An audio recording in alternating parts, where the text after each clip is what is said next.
question que je me pose depuis un moment. Votre business plan, il est super solide. Vous générez déjà des chiffres. Pourquoi vous ne faites pas appel à des banques d'investissement pour votre projet? Très bonne question. On est parti du constat initial. C'est souvent dans les problèmes qu'on trouve des solutions. La base, c'était on voulait beaucoup d'engins au début. Et forcément, tu es confronté à ça si tu veux passer par le système bancaire.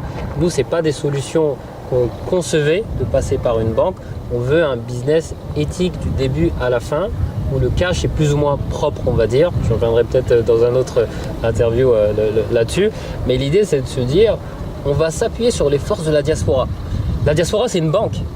D'ailleurs, j'en ai un juste à côté de moi de la diaspora. La diaspora, c'est une banque en elle-même.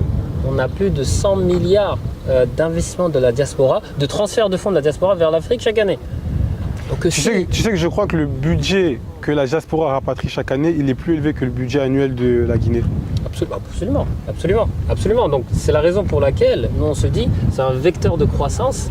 Pourquoi aller se référer à des banques quand on a entre guillemets les communautés africaines ou même d'autres diasporas qui veulent s'investir dans le développement de l'Afrique? Parce que c'est de ça dont on parle. Hein.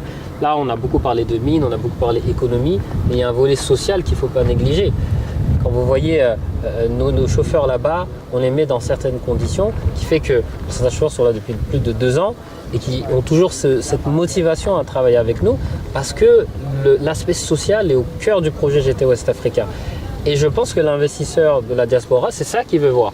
Je veux générer des revenus, bien évidemment, parce qu'on reste une entreprise, il faut être profitable, mais en même temps, je veux contribuer au développement de l'Afrique à travers une société comme GT West Africa ou d'autres qui ont cette capacité à catalyser l'investissement pour le mettre au service des populations et du développement d'un pays comme la Guinée. En Guinée, vous êtes les seuls à mettre en place ce schéma pour le moment? Ce schéma-là, je pense qu'en Guinée, alors je ne vais pas parler trop vite, mais je pense qu'on est les seuls. Alors, il y a énormément de transporteurs en Guinée. Il y a énormément, quand on a commencé, il y en a une multitude. Certains qui ont un camion, 2 camions. Mais ce modèle-là qui vraiment achemine les investissements de la diaspora, parce que c'est aussi du partage ce qu'on fait.